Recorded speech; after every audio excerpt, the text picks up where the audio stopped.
स्वागत है दोस्तों आपका अपने YouTube channel knowledge with facts में।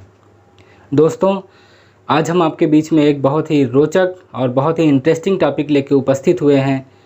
जैसा कि हमने पिछली वीडियो में गौतम बुद्ध के बारे में पूरी तरह से जाना समझा और उस गौतम बुद्ध टॉपिक से जितने भी महत्वपूर्ण क्वेश्चन परीक्षाओं में पूछे जाते हैं उन सारे क्वेश्चन को हमने अपने वीडियो के माध्यम से आपके समक्ष रखा और हमें उम्मीद है कि वो हमारा गौतम बुद्ध का जो 2 वीडियो आया था, first part and second part, वो आपको बहुत ही पसंद आया होगा। बिल्कुल ठीक उसी की तरह ये हमारा जैन धर्म है। इसके भी लगभग, क्योंकि इतना बड़ा टॉपिक है, इसके भी लगभग 2 वीडियो बनाए गए हैं। पहला वीडियो आपके सामने आज रखा जा रहा है, जिसे आप थोड़ा ध्यान देके वीडियो को समझिए कि किस समय कौन सी घटना हुई, किस सन में क्या क्या घटना हुई। हालांकि इस जैन धर्म के पहले वीडियो में कुछ याद बहुत ज़्यादा नहीं करना है, सिर्फ उनके शुरुआती क्रम में जो जो उनके साथ घटनाएं हुई और जैन धर्म का किस तरह से विकास हुआ, हमें सिर्फ यही सब जानना है। और इसका जो पार्ट 2 होगा उसमें बहुत सारे क्वेश्चन, महत्वपूर्ण क्वेश्चन को देखने को मिलेंगे। हालांकि फ़िलहाल इसमें भी महत्वपूर्ण क्वेश्चन हैं, लेकिन ये बहुत ही आसान है। इसे आप सिर्फ एक बार समझ लेंगे तो आपको पूरी तरह से ये जैन धर्म का फर्स्ट पार्ट वीडियो बहुत अच्छी तरह से समझ में आ जाएगा। जैन धर्म पढ़ने से पहले हम सबसे पहले जैन धर्म के इतिहास के बारे में जानेंगे कि जैन धर्म की शुरुआत कहाँ से हुई। हालांकि जैसे हमने पहले वीडियो में देखा था कि जब बौद्ध धर्म का, साथ ही साथ देखिए जैन धर्म और बौद्ध धर्म जब भी चर्चाएँ होंगी तो अक्सर बौद्ध धर्म का इस वीडियो में जिक्र होगा, तो आप इसे ध्यान रखिएगा। आप ये ना सोचिएगा कि जैन धर्म पढ़ाते पढ़ाते हम कहाँ से बौद्ध धर्म के बारे में डिस्कस करने लगे। तो हम अभी बात कर रहे थे कि जैसे कि बौद्ध धर्म का जब विकास हुआ तो 6ठी शताब्दी ईसा पूर्व, जो उस समय की जो परिस्थितियाँ थी, उस समय का जो परिस्थितियाँ थी और समाज की जो मांग थी, तो धर्म सामने आके एक मार्गदर्शन देता है। उसी के श्रेणी में हमारा दूसरा धर्म हम आज पढ़ेंगे, जिसे हम जैन धर्म कहते हैं। तो बौद्ध धर्म में हमने पूरी तरह से गौतम बुद्ध के बारे में जाना, ठीक उसी तरह ये हमारा जैन धर्म है। जैन धर्म को जानने से पहले सबसे पहले हम इसके इतिहास के बारे में जानेंगे। तो जैन धर्म में अक्सर हमें एक शब्द सुनने को मिलता है, तीर्थंकर। तीर्थंकर क्या होता है? तीर्थंकर का मतलब होता है ज्ञानी पुरुष। जैन धर्म में उसी ज्ञानी पुरुष को केवलिन भी कहते हैं। तो बहुत बृहद में ना जाते हुए हम बहुत बड़े वीडियो को एक छोटे से वीडियो में समाहित करने की कोशिश करते हैं। आइए चलते हैं हम अपने टॉपिक की तरफ। तो सबसे पहले हम जैन धर्म का इतिहास समझेंगे। जैन धर्म का इतिहास में सबसे पहले हम जानते हैं तीर्थंकर क्या है। तीर्थंकर अभी थोड़ी देर पहले हमने आपको बताया कि तीर्थंकर का मतलब होता है ज्ञानी पुरुष, और उसे जैन धर्म के अनुसार उसे केवलिन भी कहते हैं। तो सबसे पहले हम जानते हैं कि जैन धर्म के संस्थापक कौन थे। तो जैन धर्म के संस्थापक की जब भी बात आती है तो सबसे पहला नाम आता है आदिनाथ। उनका अन्य नाम भी था, उनका नाम वृषभनाथ था, और उनका एक और अन्य नाम था जिसे वृषभदेव भी कहते हैं। और उनका प्रतीक चिन्ह देखिए, 24 तीर्थंकर जैन धर्म में हुए तो सबका अलग अलग प्रतीक चिन्ह भी बनाए गए हैं। तो आदिनाथ, वृषभनाथ, वृषभदेव, ये तीनों एक ही नाम हैं जो जैन धर्म के संस्थापक थे। तो इनका प्रतीक चिन्ह हमारा है वृषभ यानी बैल। उसी तरह जैन धर्म के इतिहास की श्रेणी में दूसरे हमारे तीर्थंकर आते हैं जिनका नाम है अजितनाथ। अजितनाथ ये हमारे दूसरे तीर्थंकर हैं, इनका प्रतीक चिन्ह है हाथी। तीसरे हमारे जैन धर्म के तीर्थंकर हैं शंभवनाथ। शंभवनाथ का प्रतीक चिन्ह है घोड़ा। उसी तरह हम चौथे पे आते हैं अभिनंदन। चौथे तीर्थंकर जो हैं हमारे अभिनंदन हैं, उनका प्रतीक चिन्ह है कपि। उसी तरह 5वें नंबर की श्रेणी में आते हैं सुमितनाथ, जिनका प्रतीक चिन्ह है सारस।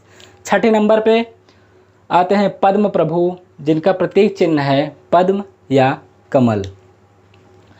उसके बाद 7वें नंबर पे हम देखते हैं जैन धर्म के तीर्थंकर के रूप में आते हैं सुपार्श्वनाथ, जिनका प्रतीक चिन्ह है स्वास्तिक।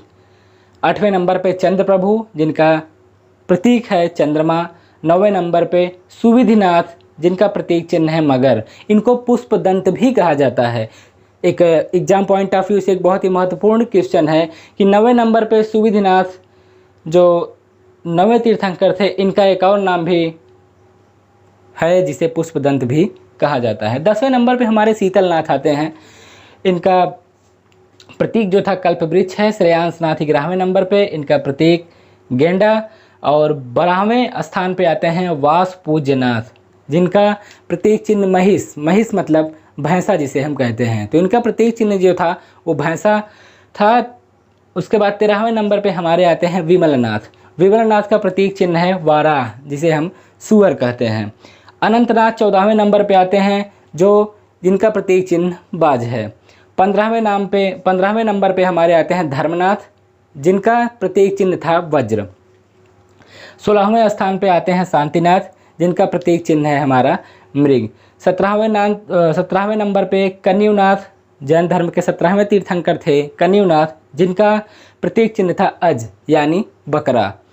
18वें नंबर पे आते हैं अरनाथ, इनका नाम अरनाथ था और इनका प्रतीक चिन्ह था मीन या मछली, जिसे मीन या मछली हिंदी भाषा में कहते हैं।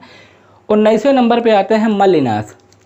मल्लिनाथ जो थे, इनका प्रतीक चिन्ह था कलश। और 20वें नंबर पे आते हैं मुनि सुब्रतनाथ, जिनका प्रतीक था कूर्म या कछुआ। 21वें नंबर पे आते हैं नेमिनाथ। नेमिनाथ का प्रतीक था नीलकमल। और 22वें नंबर पे आते हैं, देखिए यहाँ पहला नंबर सबसे ज़्यादा महत्वपूर्ण है, दूसरे के बाद से 22वें नंबर तक अधिकतर परीक्षाओं में नहीं पूछे जाते हैं। जब आप किसी उच्च श्रेणी के परीक्षाएं देते हैं तो उसमें ये सारे नाम का जिक्र होता है। आपको इसके बारे में हमने थोड़ा सा रूबरू करा दिया ताकि आपको ये सब भी जानते रहें कि 24 तीर्थंकर जैन धर्म में कौन कौन हैं। तो हम 23वें नंबर पे आते हैं, 22वें नंबर पे हम आते हैं अरिष्टनेमी। अरिष्टनेमी जो थे जैन धर्म के 22वें तीर्थंकर थे। इनका प्रतीक जो था शंख था। और एक और महत्वपूर्ण बात है कि पहले जो जैन धर्म के पहले संस्थापक थे आदिनाथ, जिनका और नाम है वृषभनाथ और जिनका एक और नाम है वृषभदेव, इनका वर्णन ऋग्वेद में मिलता है। ठीक उसी तरह अरिष्टनेमी का भी वर्णन जो 22वें तीर्थंकर हैं, इनका प्रतीक चिन्ह है शंख और इनका भी वर्णन ऋग्वेद में मिलता है। तो यहाँ से एक और महत्वपूर्ण क्वेश्चन हमें देखने को मिलता है कि पहले तीर्थंकर और 22वें तीर्थंकर का वर्णन हमें ऋग्वेद में भी देखने को मिलता है। अरिष्टनेमी का एक और नाम है जिनका नाम है नेमी नाथ। अब हमारा आता है 23वें नंबर पर पार्श्वनाथ। ये बहुत ही परीक्षा के दृष्टिकोण से बहुत ही इम्पॉर्टेंट है। 23वें नंबर पर जो हमारा पार्श्वनाथ आता है, इसका प्रतीक चिन्ह है सांप। अब पार्श्वनाथ के बारे में कुछ एग्जाम पॉइंट ऑफ व्यू से जो महत्वपूर्ण बिंदु है उसे हम जान लें, क्योंकि ये एग्जाम में अक्सर पूछे जाते हैं। तो सबसे पहले हम देखते हैं कि पार्श्वनाथ के बारे में, उनके महत्वपूर्ण जीवन के घटनाओं के बारे में हम सिर्फ इतना जान लेते हैं कि जो जो एग्जाम में पूछा जाता है। तो पार्श्वनाथ का जन्म जो है, पार्श्वनाथ का जन्म कहाँ हुआ था इसके बारे में जानेंगे। इनके माता पिता का क्या नाम था और इन्हें ज्ञान की प्राप्ति कहाँ हुई थी। तो इसी जो एग्जाम पॉइंट ऑफ व्यू से जो महत्वपूर्ण क्वेश्चन आपको पार्श्वनाथ से रिलेटेड होंगे, सिर्फ हम उसी के बारे में जिक्र करेंगे। तो पार्श्वनाथ का जन्म जो है हमारा काशी वाराणसी में इनका जन्म हुआ था। इनके पिता का नाम अश्वसेन था। पार्श्वनाथ के पिता का नाम अश्वसेन था, जो काशी के राजा भी थे। पार्श्वनाथ को ज्ञान की प्राप्ति कहाँ हुई थी? जो पार्श्वनाथ 23वें तीर्थंकर थे, इनको ज्ञान की प्राप्ति सम्मेध पर्वत पे हुई थी। ये एग्जाम पॉइंट ऑफ व्यू से ये भी जरूरी है, अक्सर पूछा जाता है एग्जाम में कि पार्श्वनाथ को ज्ञान की प्राप्ति कहाँ हुई थी। तो एग्जाम पॉइंट ऑफ व्यू से बहुत ही इंपॉर्टेंट है, इसे आप याद रखिएगा कि पार्श्वनाथ को ज्ञान की प्राप्ति, कैवल्य प्राप्ति उनको सम्मेध पर्वत पे हुई थी। अब आते हैं 4 शिक्षाएं। पार्श्वनाथ ने 4 शिक्षाओं का वर्णन किया है। 4 शिक्षाओं को उन्होंने जैनियों को बताया है। वो 4 शिक्षाएं हैं सत्य, अहिंसा, अस्तेय और अपरिग्रह। ये सत्य, अहिंसा, अस्तेय और अपरिग्रह क्या है, आइए बारी बारी से हम इसको जानते हैं। सत्य, जैन धर्म में जो सबसे महत्वपूर्ण बिंदु है कि सत्य बोलना, हम हमेशा सत्य बोलें, और दूसरा हमारा है अहिंसा, हिंसा ना करना, किसी भी प्रकार से किसी भी तरह से किसी को चोट ना पहुंचाना, वही हमारा अहिंसा है। तीसरे नंबर पे अस्तेय। अस्तेय का मतलब होता है चोरी ना करना, किसी भी तरह से चोरी ना करना, किसी भी तरह से झूठ ना बोलना, ये सब शिक्षाएं हैं। और चौथा आता है अपरिग्रह। अपरिग्रह का जैन धर्म में मतलब होता है कि ज़रूरत से ज़्यादा धन का संचय किसी भी तरह से ना करना। तो एक यहाँ सबसे महत्वपूर्ण बात हमें ये देखने को मिलती है, और इसे आप नोट डाउन करिएगा कि पार्श्वनाथ जो जैन धर्म के 23वें तीर्थंकर थे, इन्होंने 4 शिक्षाओं का जिक्र किया है। लेकिन जब 24वें जैन तीर्थंकर आते हैं जिनका नाम है महावीर स्वामी, उन्होंने इसमें अपनी एक शिक्षाओं को और जोड़ दिया जिसका नाम है ब्रह्मचर्य। ये उनकी 5वीं शिक्षाएं हैं। यहाँ देखिए 4 शिक्षाएं लिखा गया है जो पार्श्वनाथ द्वारा दी गई हैं, सत्य, अहिंसा, अस्तेय और अपरिग्रह। 5वीं शिक्षा और या 5वीं शिक्षा या 5वां महाव्रत जो था ब्रह्मचर्य, इन्होंने महावीर स्वामी ने इन 5वें महाव्रत को इसमें जोड़ दिया। तो अब ये जाके 5 हो गए, पहला सत्य, अहिंसा, अस्तेय, अपरिग्रह और ब्रह्मचर्य। तो ये हमारा थोड़ा सा इतिहास हो गया जैन धर्म के बारे में। अब हम अपने मेन टॉपिक की तरफ चलते हैं जो है महावीर स्वामी और जो जैन धर्म के 24वें तीर्थंकर थे। एग्जाम में ये ऐसा भी पूछा जाता है कि जैन धर्म के वास्तविक संस्थापक कौन थे। तो जहाँ सिर्फ संस्थापक अगर पूछे और विकल्प में रहे कि सिर्फ आदिनाथ, वृषभनाथ या ऋषभदेव, और उस विकल्प में अगर महावीर स्वामी नहीं रहे, महावीर स्वामी अगर उस विकल्प में ना हो, तो हम इस विकल्प को टिक करेंगे, या आदिनाथ या वृषभनाथ या वृषभदेव। लेकिन अगर पूछता है एग्जाम में कि वास्तविक संस्थापक कौन थे, तब हम यहाँ पे अगर ऑप्शन में महावीर स्वामी रहेगा तो हम महावीर स्वामी को टिक करेंगे। तो आइए हम चलते हैं महावीर स्वामी की जीवनी की तरफ। तो सबसे पहले हम बढ़ते हैं कि जो ये 24वें तीर्थंकर थे, 24वें तीर्थंकर के साथ ही साथ यह जैन धर्म के अंतिम तीर्थंकर भी हुए। अब सबसे पहले हम जानते हैं कि इनका जन्म कब हुआ। तो जन्म के संबंध में हम सबसे पहले महावीर का जन्म 540 ईसा पूर्व BC, हमने पहले वीडियो में BC और AD क्या होता है आपको अच्छी तरह से समझाया था, और हमें उम्मीद है कि आप उसे बहुत अच्छी तरह से समझ गए होंगे। तो सबसे पहले हम चलते हैं महावीर स्वामी का जन्म जो 540 ईसा पूर्व कुंडग्राम वैशाली में हुआ था। एक बार फिर से हम इसको दोहराते हैं। महावीर स्वामी का जन्म 540 BC कुंडग्राम वैशाली में हुआ था, और इसी के साथ ही साथ इनकी मृत्यु के बारे में भी हम जान लेते हैं। इनकी मृत्यु 468 BC यानी ईसा पूर्व पावापुरी में हुई थी। उस समय इनकी अवस्था, इनकी उम्र 72 वर्ष की थी। उसके बाद इनके बचपन का नाम वर्धमान था। ये बहुत ही इम्पॉर्टेंट बात है। ये जितने यहाँ पे आप देख रहे हैं ये सब आप नोट डाउन करिएगा, और 1-2 बार आप इस वीडियो को जरूर देखिएगा, और नोट डाउन करके एक बार आप सरसरी निगाह से उसे देख लीजिएगा, क्योंकि ये एग्जाम पॉइंट ऑफ व्यू से बहुत ही महत्वपूर्ण है। तो आइए फिर से हम चलते हैं। बचपन का नाम इनके वर्धमान था। इनके पिता का नाम सिद्धार्थ था जो ज्ञात्रिक कुल के मुखिया थे। ये भी आप ध्यान रखिएगा कि वर्धमान, महावीर स्वामी के बचपन का नाम वर्धमान था, इनके पिता का नाम सिद्धार्थ था जो ज्ञात्रिक कुल के मुखिया थे, और इनकी माता का नाम त्रिशला था। त्रिशला कौन थी? लिच्छवी राजा चेटक की बहन त्रिशला थी। अब फिर से यहाँ एक क्वेश्चन बनता है थोड़ा घुमा के कि महावीर स्वामी जिनके बचपन का नाम वर्धमान था, इनके पिता का नाम सिद्धार्थ था जो ज्ञात्रिक कुल के मुखिया थे, इनकी माता का नाम त्रिशला था जो लिच्छवी राजा चेटक की बहन थी। अब आगे बढ़ते हैं। तो महावीर स्वामी की पत्नी का नाम यशोदा था। महावीर स्वामी की पत्नी का नाम यशोदा था, और उसी क्रम में जब हम आगे बढ़ते हैं तो इनकी एक पुत्री हुई जिसका नाम अनुजा था। अनुजा और उसका एक और उपनाम भी था जो प्रियदर्शनी था। तो उसकी पुत्री का नाम, महावीर स्वामी के पुत्री का नाम अनुजा और प्रियदर्शनी था। महावीर स्वामी के दामाद का नाम जामिल था। अब आगे बढ़ते हैं। ये तो यहाँ इनका विवाह तक हो गया। इसके बाद हम इनके गृह त्याग के ऊपर चलते हैं। तो गृह त्याग के बारे में हम देखिए बहुत शार्ट है, क्योंकि वीडियो बहुत बड़ा हो जाएगा। एग्जाम पॉइंट ऑफ व्यू से जो आपके लिए बहुत ही महत्वपूर्ण है, सिर्फ हम उसी पहलुओं पे चर्चा करेंगे, और इसके बाद हम चलते हैं इनके गृह त्याग पे। तो इनका गृह त्याग 30 वर्ष की अवस्था में हुई। इन्होंने अपने बड़े भाई नंदीवर्धन से आज्ञा लेकर इन्होंने 30 वर्ष की अवस्था में गृह का त्याग कर दिया। ज्ञान प्राप्ति, लगभग 12 वर्षों तक इन्होंने कठिन तपस्या की, यहाँ वहाँ भटके, 12 वर्षों तक हर जगह भटके, जब तक कि इनको कैवल्य की प्राप्ति नहीं हो गई। किसी किसी किताबों में वर्णन है कि जब ये घर से निकले तो इनके शरीर पे सिर्फ एक ही वस्त्र था, जो कुछ समय पश्चात वो फट गया। फट जाने के पश्चात इन्होंने दूसरे वस्त्र को धारण करना उचित न समझा।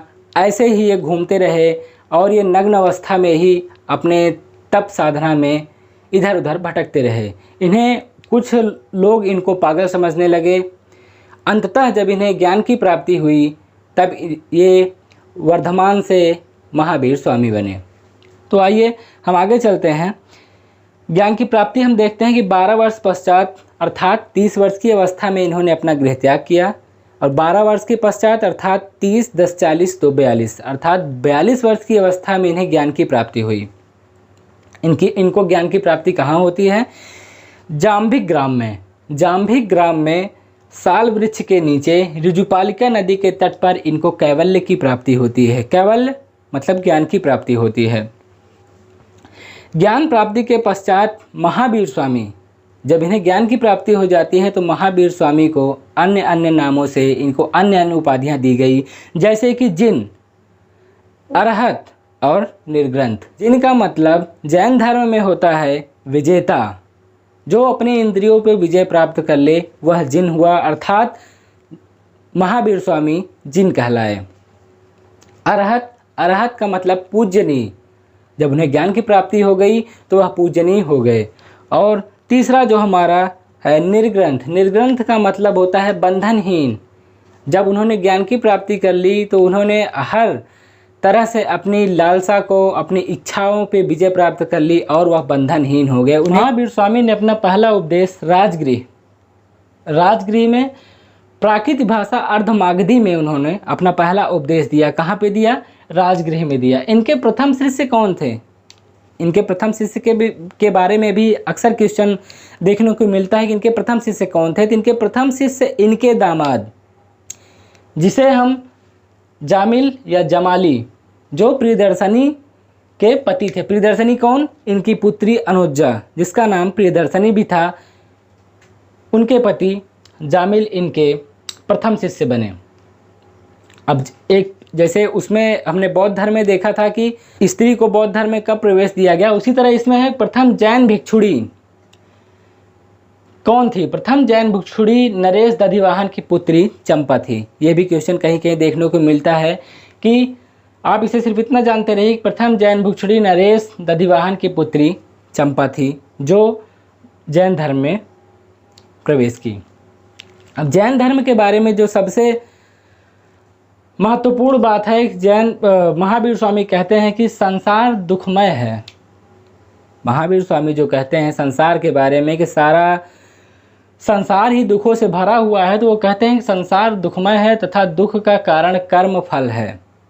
संसार दुखमय है तथा दुख का कारण कर्म फल ही है। अब मुक्ति के मार्ग, अब जैसे महावीर स्वामी ने कह दिया कि संसार दुखों से भरा हुआ है, ये तो उन्होंने संसार के बारे में कह दिया, लेकिन उससे निकला कैसे जाए, इन दुखों पे विजय कैसे प्राप्त की जाए, तो उन्होंने कुछ उसके तरीके बताए हैं। अब उसके बारे में हम बारी बारी से आपको बताते हैं। मुक्ति के मार्ग के लिए उन्हें सबसे पहले 7 तत्व बनाए: जीव, आजीव, आसव, बंध, संवर, निर्जरा, मोक्ष। हालांकि ये सब एग्जाम में आपके किसी बड़े एग्जामों में पूछा जाता है, लेकिन हम आपको जानकारी के लिए सिर्फ बता रहे हैं, और जो इम्पोर्टेंट है उसको हम आपको ज़रूर हाईलाइट करेंगे कि एग्जाम के दृष्टिकोण से बहुत महत्वपूर्ण है, उसे आप ज़रूर याद रखिएगा। 7 तत्व भी आप एक सरसरी निगाह से देख लीजिए। 7 तत्व बनाए गए हैं जैन धर्म में, जो है पहला जीव, दूसरा आजीव, तीसरा आसव, चौथा बंध, 5वां संवर, 6ठा निर्जरा और 7वां मोक्ष। 5 महाव्रत, पंच महाव्रत या 5 शिक्षाएं, जो सबसे पहले यहाँ पे हमने देखा कि 23वें तीर्थंकर ने 4 शिक्षाएं दी थी: सत्य, अहिंसा, अस्तेय और परिग्रह। इसमें 5वीं शिक्षा महावीर स्वामी ने जोड़ा जो ब्रह्मचर्य है। तो वही 5 शिक्षाओं का जिक्र यहाँ पे हो रहा है, पंच महाव्रत जिसे बोलते हैं, सत्य, अहिंसा, अस्तेय, अपरिग्रह और ब्रह्मचर्य। इसके बारे में हम एक बार फिर से बता दें आपको। सत्य मतलब सत्य बोलना, अहिंसा मतलब हिंसा ना करना, अस्तेय मतलब चोरी ना करना, और अपरिग्रह मतलब धन संचय ना करना, ब्रह्मचर्य मतलब ब्रह्मचर्य। जैन धर्म में 9 पदार्थों का वर्णन किया गया है। फिर उसके बाद 6 द्रव्य का वर्णन किया गया है, 4 का साथी का वर्णन किया गया है, 4 गति और 4 निक्षेप का भी वर्णन किया गया है। हालांकि यहाँ से ये आपका जो है पंच महाव्रत, ये एग्जाम पॉइंट ऑफ व्यू से बहुत महत्वपूर्ण है। इसके बारे में सिर्फ हम इन सब बाकी जो ऊपर के जो टॉपिक हैं इन सब के बारे में सिर्फ हम जानते रहें। एग्जाम पॉइंट ऑफ व्यू से तो बहुत ज़्यादा ज़रूरी नहीं है, लेकिन ये हमारा जो है 5 महाव्रत ये एग्जाम पॉइंट ऑफ व्यू से बहुत ही इम्पॉर्टेंट है। ये आपका बहुत इम्पॉर्टेंट है कि पंच महाव्रत क्या है, सत्य, अहिंसा, अस्तेय और अपरिग्रह। अब इसके बाद जो सबसे इम्पॉर्टेंट पॉइंट ऑफ व्यू से एग्जाम पॉइंट ऑफ व्यू से आता है, ये हमारा है त्रिरत्न। त्रिरत्न क्या है? जैन धर्म में 3 रत्नों के बारे में जिक्र किया गया है, जिसे कहते हैं सम्यक ज्ञान, सम्यक दृष्टि और सम्यक संकल्प। तो वही हमारे त्रिरत्न हैं। जैन धर्म में उसे ही त्रिरत्न कहा गया है। सम्यक दर्शन क्या है? यथार्थ ज्ञान प्राप्त करने की इच्छा को ही सम्यक दर्शन कहा गया है। यहाँ पे एक बार आप फिर से देखिए, यथार्थ ज्ञान प्राप्त करने की श्रद्धा जिसके अंदर जागृत हो जाए वही हमारा सम्यक दर्शन है। दूसरे नंबर पे आता है हमारा सम्यक ज्ञान। सम्यक ज्ञान क्या है? सत्य और असत्य का ज्ञान ही सम्यक ज्ञान है। सत्य और असत्य का जिसे बोध हो जाए कि क्या सही है क्या गलत है, ऐसा नहीं कि सिर्फ जान लेना ही कि ये गलत है ये सही है तो हमें ज्ञान की प्राप्ति हो गई, उसे पूरी तरह अमल करना। ऐसे तो सभी जानते हैं कि हाँ ये चीज़ सही है ये गलत है, ऐसा नहीं, उस पर पूरी तरह से आप अमल करिए, पूरी तरह से विचार करिए कि, और उसके बाद उसे अपने आप में ढालिए, तो वो हमारा हो गया सम्यक ज्ञान। सत्य और असत्य का पूरी तरह से बोध होना ही सम्यक ज्ञान कहलाता है। तीसरे नंबर पे हमारा आता है सम्यक आचरण। अहितकर कार्यों का निषेध, हितकर कार्यों का आचरण।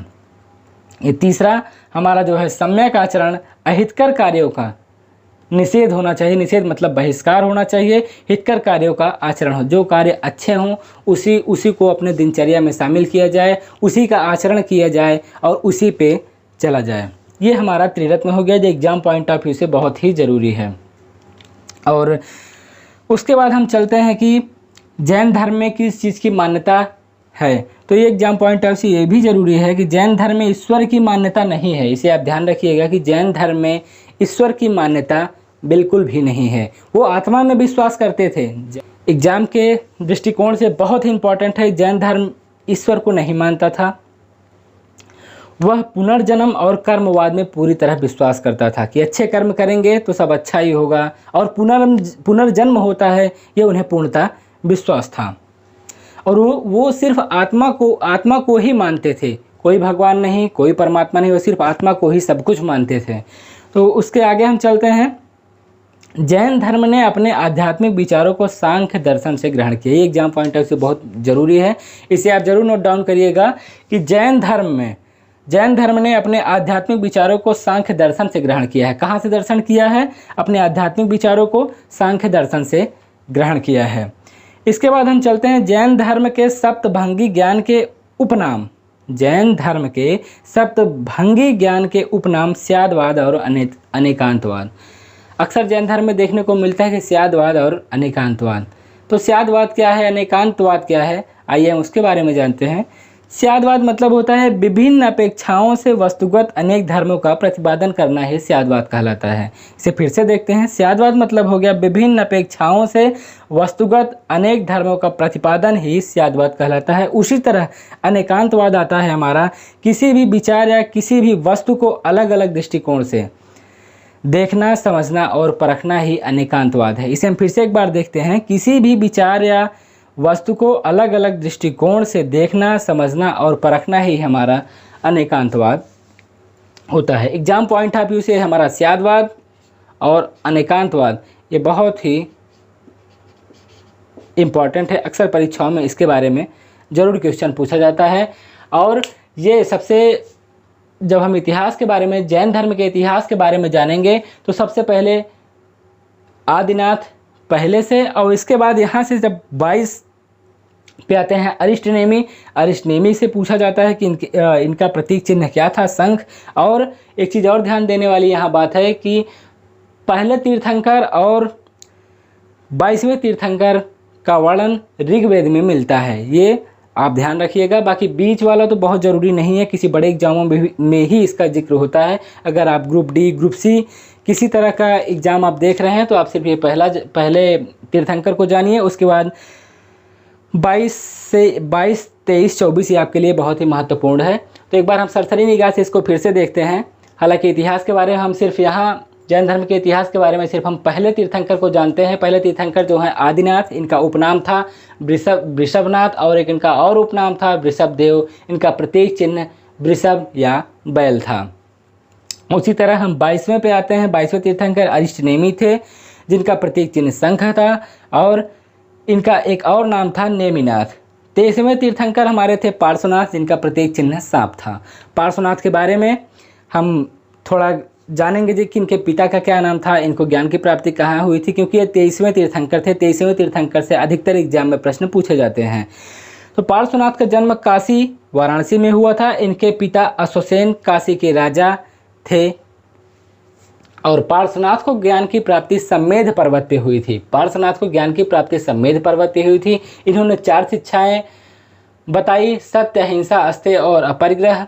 और 5वीं शिक्षा को महावीर स्वामी ने जोड़ा, तब ये जाकर 5 महाव्रत कहे गए। इनकी 5वीं शिक्षा थी ब्रह्मचर्य। महावीर स्वामी का जन्म 540 बीसी में कुंडग्राम वैशाली में हुआ था। इनकी मृत्यु 468 बीसी पावापुरी 72 वर्ष की अवस्था में हुई थी। इनके बचपन का नाम वर्धमान था। इनके पिता का नाम सिद्धार्थ था, जो ज्ञात्रिक कुल के मुखिया थे। इनकी माता का नाम त्रिशला था, जो लिच्छवी राजा चेटक की बहन थी। इनकी पत्नी यशोदा थी। इनकी पुत्री अनोजा प्रियदर्शनी थी। इनके दामाद जामिल थे। गृह त्याग बड़े भाई नंदीवर्धन से आगे लेके इन्होंने गृह त्याग किया 30 वर्ष की अवस्था में।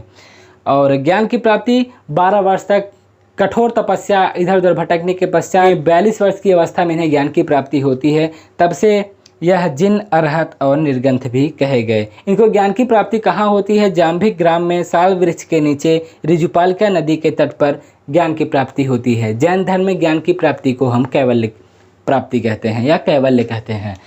प्रथम उपदेश, ये एग्जाम पॉइंट ऑफ व्यू से ये भी बहुत ज़रूरी है कि महावीर स्वामी का प्रथम उपदेश कहाँ हुआ था और किस भाषा में हुआ था। भाषा पे भी अक्सर क्वेश्चन आता है, इसे आप ध्यान रखिएगा कि जैन धर्म का प्रथम उपदेश राजगृह में हुआ था।